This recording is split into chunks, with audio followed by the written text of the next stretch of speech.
Chapter 2. Dream fasting was like diving into a pool of water without knowing its depth or what might wait below. Kylan remained at the surface at first, sensing Rianne's memories and knowing at the same time Rianne could peek into his. It was often disorienting in the beginning to dream fast with someone for the first time. Even when they had agreed to dream fast, there were still so many thoughts and visions, protective barriers, and waves of wariness. After a moment, the waves calmed, and Rianne began. His mental voice sounded far away, and inside Kylan's mind all at once. I was a soldier, like my father. The vivid image that came first was of the Castle of the Crystal, obsidian and magnificent, towering over the dark wood like a claw and crown. Rianne's memory of the castle was powerful and detailed. He knew every spacious hall and stately room, had traveled and patrolled every spiraling passageway. The only chamber he had not seen was the center pavilion, forbidden to the Gelfling guards and servants. Only the Skeksis Lords, the raptorial velvet-cloaked keepers of the castle, were allowed to enter that place. There, they, and they alone, communed with the heart of Thra, the heart of the world. After they heard Thra's song, they entered its words in tomes and sent out orders to the Maudra of each of the Gelfling clans. So the will of Thra was passed on. Or so it seemed. Kylan already knew the terrible secret the Skeksis kept. He had seen its evidence himself, and in Dreamfast with Naia after the nightmare they had survived. Now, he waited to see it, as Rianne had. Our friends went missing, one by one. When we asked the Skeksis, they paid no heed. Then they called for Mira. Kylan saw a flash of a Gelfling girl, all winks and tall tales. Rianne walked with her, back to the castle after an evening patrolling the wood that bordered the grounds. In Rianne's hand, hidden in his uniform cloak, was a glowing bellflower. He would give it to Mira when they said goodnight. He would tell her that even though they had been on duty, he had enjoyed their time together, and perhaps they could enjoy time together some other evening. 2 Skeksis were waiting at the castle, the decorated chamberlain and the scientist, Lord Skektek, a shrewd, tendony beast with a metal and glass eye. They crowded around Mira, the chamberlain beckoning her for official business. Vapra, are you? Oh, yes, lovely silverling. Come for orders. The Skeksis with the mechanical eye jabbed a talon-like finger at Rianne. Retire for the evening, guard. Kylan felt Rianne's memory more than he saw it. Anger, fear, anxiety. He knew he should just trust the Lords, or at least obey them. But his gut was telling him that something was wrong. The impulsiveness as Rianne followed, knowing if he were caught, he might be discharged. But if his instinct was right, Mira could be in danger. She was. The memory was a rush of disorganized fragments of sounds and images. Rianne's path through the castle, the jarring echoes of the Skeksis' harsh laughter. Mira's questions that started calm, but escalated into alarm. Over it all, Kylan heard the memory of a grating crank, as if an enormous piece of architecture was in motion on 100 gears and cogs. Here, the vision was sharp and painful. Rianne found his way to where the Skeksis had taken Mira, the Skeksis scientist's lab, deep in the gut of the castle.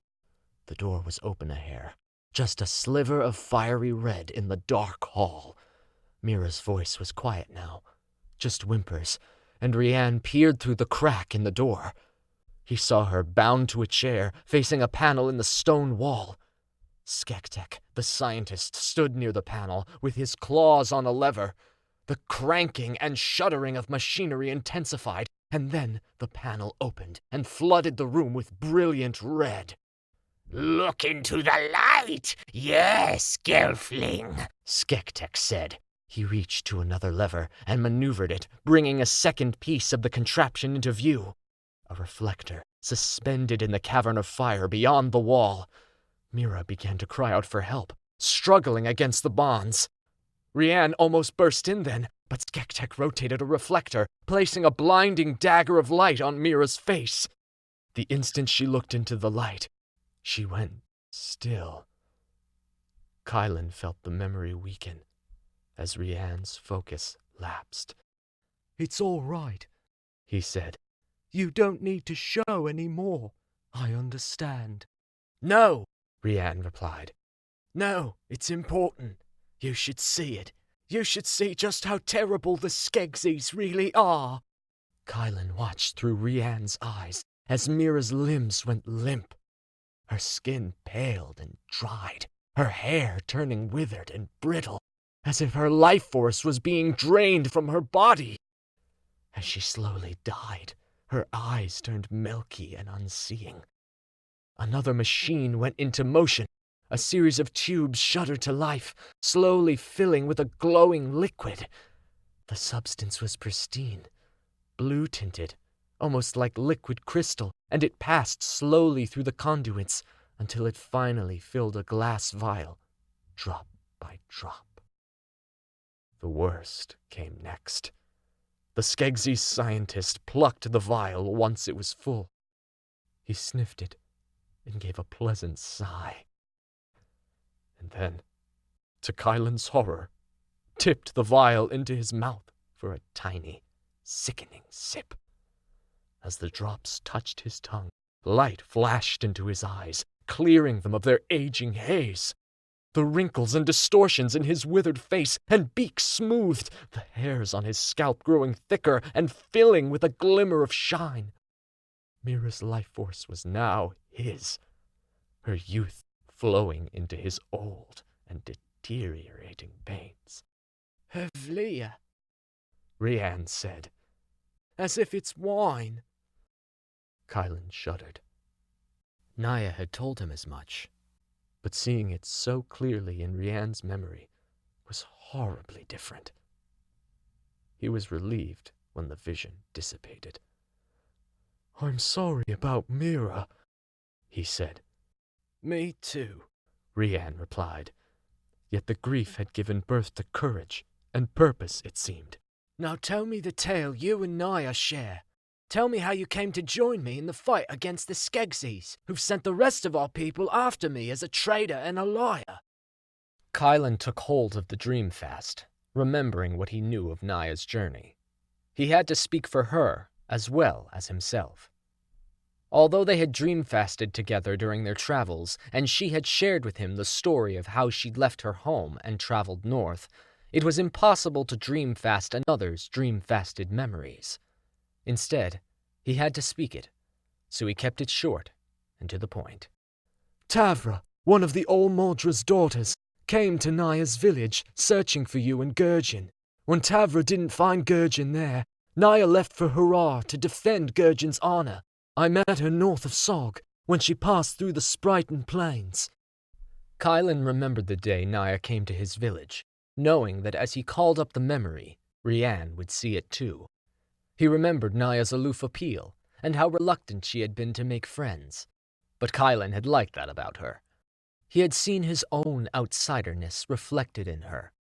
It might not have meant much to her, but for Kylan, it had been the beginning of the journey that had eventually brought him here, to share in this dream fast with Rianne, and to fight against the Skeksis. "The lands were filling with darkness," he told Rianne. "We saw the darkened creatures, mad with the sickness from looking into the earth. Even the trees in the dark wood were ill." He showed Rianne the night they had been lost in the woods. Kylan stood while Naia dream fasted with the cradle tree, trying to calm its madness. She had healed the tree, but it hadn't soothed the darkness. Those shadows had been born somewhere else. "In the end, we went to the castle." That was where he had learned that the Skeksis Lords had betrayed them. that they had captured Tavra, the All-Maudra's noble daughter, and put her in front of the reflector in the scientist's laboratory. That the crystal itself was the source of the darkness, and that the Skeksis were responsible. And Gurjin? Rian asked. The solemn question brought only one memory to mind. The terrifying Lord Skekmal hunting them in the wood, chasing them like a shadow storm with glowing, fiery eyes. That was all Kylan had seen, and so that was where the dream fast ended. Kylan folded his arms around himself. His senses returned to reality, but it wasn't immediate, just as one couldn't be instantly dry after emerging from a swim. Naia sat on a patch of moss, waiting attentively beside the sleeping Horner, while Mithra ate a fat peachberry plucked from her traveling pouch. He sacrificed himself so that we could meet you and warn the rest of our people, Kylan said, as did Tavra. Kylan watched Rian's face, trying to guess what was going through the soldier's mind. Seeing Rian's memory had been difficult, and he couldn't imagine what it was like to relive it. Rian shook his head, thick brows eternally furrowed. Gurjin died proud as ever, Rian said. We won't waste his effort, nor Tavra's, nor Mira's. The Skeksis will pay for what they've done. I'll see to it single-handedly if I have to. You won't. Gurjin was my brother, Naia said. If anyone will teach the Skeksis what Gurjin's sacrifice meant, it will be me. You? You who haven't seen a day of duty in the castle? I've seen plenty of days in other places. The Skeksis would crush you a second time. I will do it alone. Stop it, Mithra scolded. Rian always tries to go it alone. Look how that's worked out for you so far, big brother. Rian scoffed, blowing his shaggy bangs away from his face. I do it for you, and for Timtree and Mother.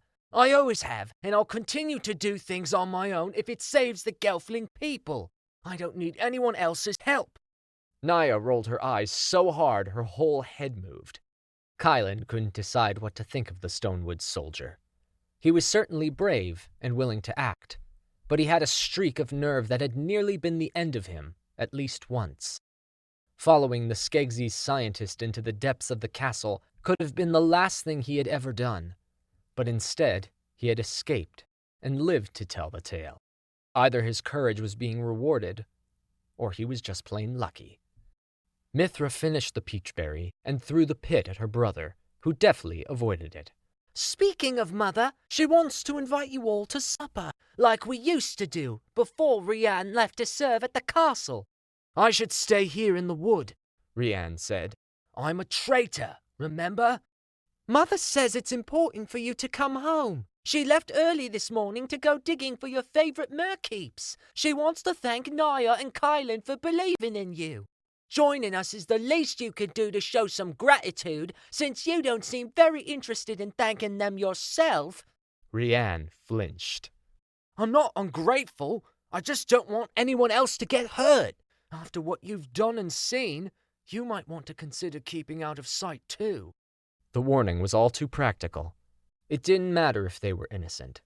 The Skeksis' accusations were more important than the truth. Mithra snorted. She hopped down from her perch and headed up the path, back towards Stone in the Wood. Just be home in time for supper,